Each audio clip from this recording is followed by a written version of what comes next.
तो दोस्तों, उड़ने की आशा के आज के एपिसोड की शुरुआत साइली के मायके से होती है, जहां शोभा तनाव में कुछ पैसों का हिसाब लगा रही होती है। तभी साइली वहां पहुंचती है और अपनी माँ को इतने सारे नोट गिनते देख हैरान हो जाती है।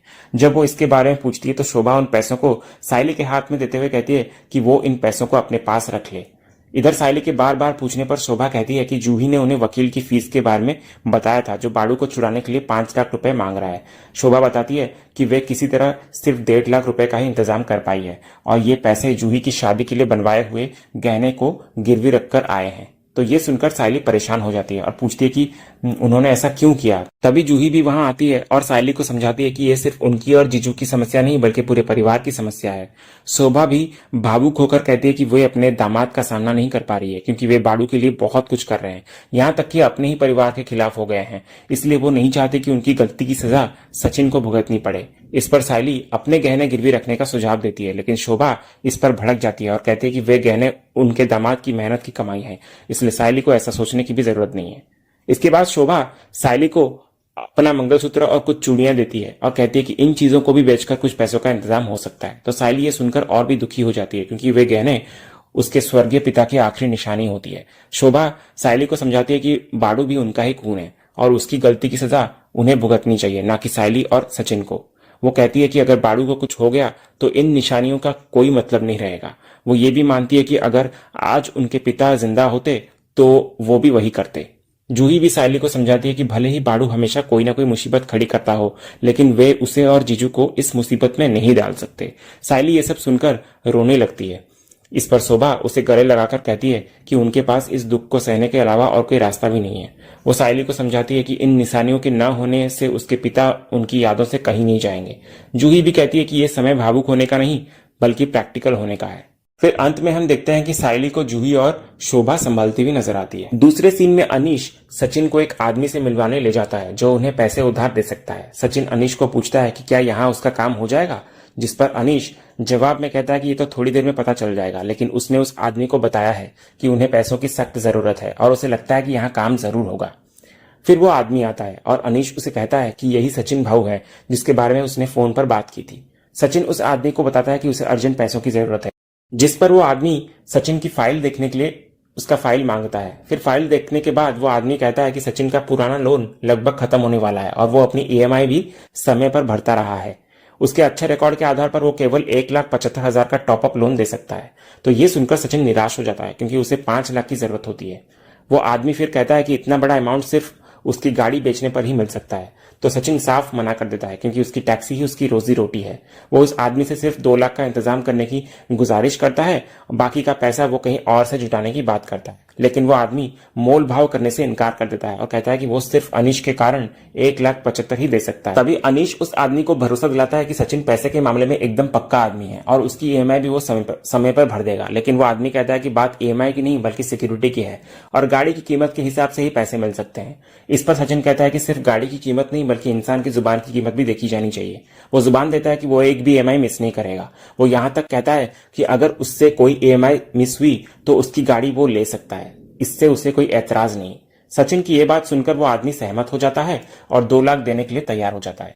फिर वो आदमी सचिन को कुछ पेपर्स साइन करने के लिए देता है, जिसे तुरंत सचिन साइन कर देता है। फिर अनीश उस आदमी का शुक्रिया अदा करता है। फिर वो आदमी सचिन को 2 लाख रुपए देता है और उसे गिनने के लिए कहता है, लेकिन सचिन मना कर देता है और कहता है कि जब उसने उस पर भरोसा किया तो वो भी उसकी जुबान पर भरोसा करता है। इतना कहकर सचिन वहां से चला जाता है और इधर बाहर आने के बाद अनीश सचिन को कहता है कि उसे उस पर बहुत गर्व है। वो कहता है कि लोग अपने सगे भाई के लिए तो सब कुछ करते हैं, लेकिन जो सचिन अपनी पत्नी के भाई के लिए कर रहा है वो काबिले तारीफ है। इस पर सचिन कहता है कि ऐसा कुछ नहीं है। वो दिलीप को अपना छोटा भाई मानता है और वो नहीं चाहता कि दोबारा उसी रास्ते पर दिलीप जाए जिससे वो बाहर निकला है। वो ये भी कहता है कि साइली के लिए तो वो कुछ भी करेगा।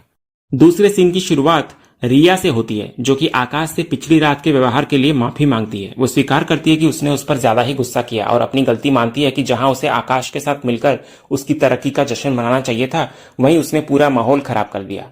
इधर आकाश भी रिया से माफी मांगता है और कहता है कि उसे रिया को कॉल या मैसेज करके इन्फॉर्म कर देना चाहिए था।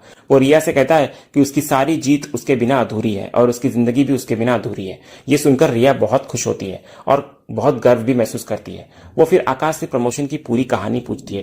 लेकिन आकाश रिया को याद दिलाता है कि वो अपनी डबिंग के लिए लेट नहीं हो रही है क्या। तो रिया इस पर कहती है कि वो थोड़ी देर बाद जा सकती है क्योंकि अभी आकाश उसके लिए ज्यादा जरूरी है। इधर आकाश कहता है कि वो तुरंत 2 कप कॉफी बनाता है ताकि वे पूरा दिन बात कर सके। दूसरी तरफ हम सचिन को अनीश से बात करते हुए देखते हैं। सचिन कहता है कि उसने किसी तरह 2 लाख रुपए का इंतजाम तो कर लिया है, लेकिन अभी भी 3 लाख रुपए कम पड़ रहे हैं और उसे समझ में नहीं आ रहा है कि वो बाकी पैसों का इंतजाम कहां से करे। तभी अनीश उसे कुछ पैसे देता है और कहता है कि वो इतने कम समय में सिर्फ 25,000 रुपए ही इकट्ठा कर पाया है।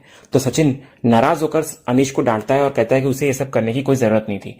वो अनीश को उसके अपने खर्चे, घर की जिम्मेदारियां और अपनी पत्नी का ध्यान रखने की याद दिलाता है। सचिन ये भी कहता है कि उसने दिलीप को अपने घर पर रखा है, जिससे उसके भी खाने पीने के खर्चे बढ़ गए होंगे, इसलिए अनीश को ये बोझ अपने ऊपर लेने की कोई जरूरत नहीं है। लेकिन अनीश सचिन से बिना कोई सवाल किए पैसे रखने को कहता है। वो कहता है कि सचिन के लिए वो अपनी जान भी दे सकता है। इतना कहकर वो पैसे जबरदस्ती सचिन के हाथ में थमा देता है और कहता है कि अगर वो ये पैसे नहीं लेगा तो उसे लगेगा कि सचिन उसे पराया मान रहा है। वो सचिन को आगे समझाता है कि इतने कम समय में इतने सारे पैसों का इंतजाम करना बहुत मुश्किल है, इसलिए जहां से भी जो भी पैसा मिल रहा है उसे वो ले लेना चाहिए। इधर सचिन अनीश का शुक्रिया अदा करता है और वादा करता है कि वो जल्द ही उसके पैसे वापस कर देगा। अंत में सचिन परेशान होकर यह सोचता है कि अभी भी 2,75,000 रुपए कम है और वो बाकी पैसों का इंतजाम कैसे करेगा। दूसरे सीन की शुरुआत साइली के मायके से होती है, जहां शोभा के स्वर्गीय पति की गन्ने का जूस निकालने वाली मशीन को देखने के लिए कुछ लोग आए हुए होते हैं। साइली अपनी मां से सामान बेचने के बारे में एक बार फिर सोचने के लिए कहती है क्योंकि ये सब उनके पिता की आखिरी निशानी है। तो शोभा कहती है कि बाड़ू की गलतियों की कीमत तो चुकानी ही होगी और उसकी वजह से साइली के घर में बहुत कुछ हो चुका है, यहां तक कि उसकी सास भी घर छोड़कर जा चुकी है।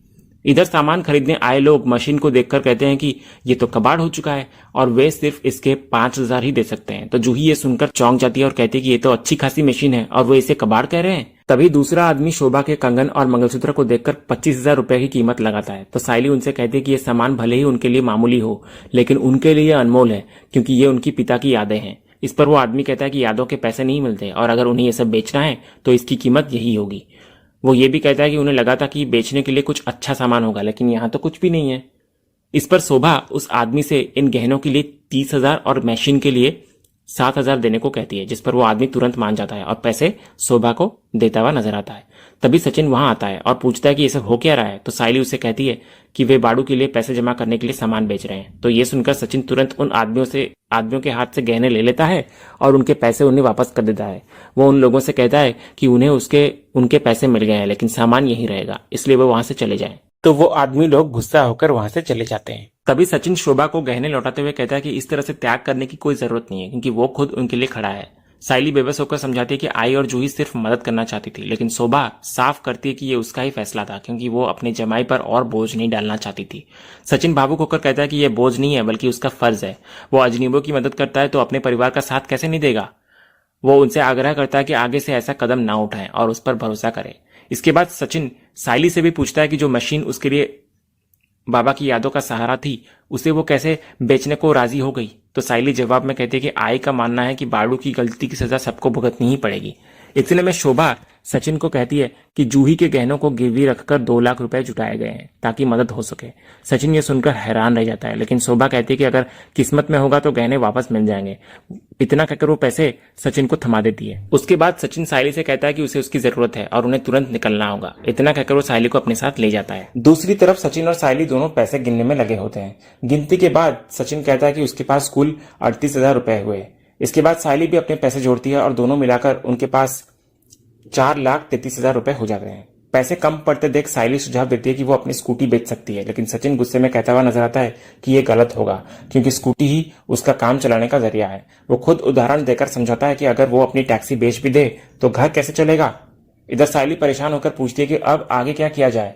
इस पर सचिन कहता है कि वो बिस्तर जिसे उसने खरीदा था अगर वापस बेच दिया जाए तो कुछ पैसे मिल सकते हैं, लेकिन ये सुनकर साइली भावुक हो जाती है और रोते हुए सचिन से कहती है कि ये बिस्तर उनके सपने और रिश्तों की निशानी है, इसलिए उसे बेचना सही नहीं होगा। आखिरकार सचिन भी मान जाता है।